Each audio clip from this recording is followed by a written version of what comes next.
Sharon in Sarasota here again, and the question in this video is how available is the broker going to be to answer my questions or to help me? Now, I know that I love learning. Every day I learn something new in this industry. It's part of what excites me. Believe me, a couple of weeks back I was learning a lot about emotional support animals, more than I ever thought I needed to know, but it's that kind of experience that you want to have with a broker. So, are they going to have time for me? Is the broker a competing broker or non-competing? And by that I mean, do they still sell property themselves?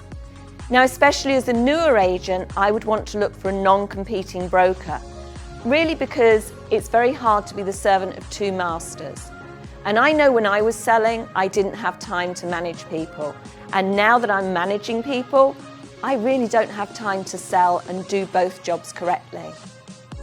The other thing is, of course, if they're a competing broker, they might tend to take the majority of the referrals that come into the office. So, is the broker based near the office or nearby? If you've got a broker who's, say, for example, way up in Tampa, they might not know as much about the local market as you need, and it's very difficult to pop in and see them and sit down with them and your customers. On that point, would your broker be available to speak to customers or to come to meetings with you?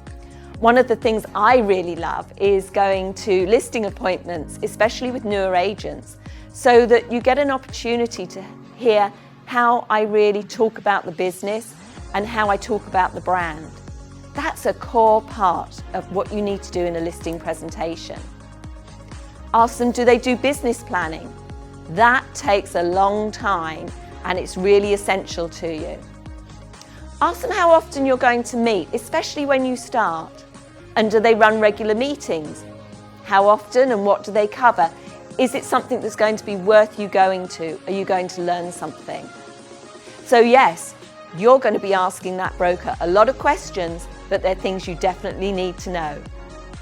So if you want any more information, please feel free to email me on the email below. I'd be happy to send you a list of these questions, or you can ask me the questions as well. Get ready for the next video.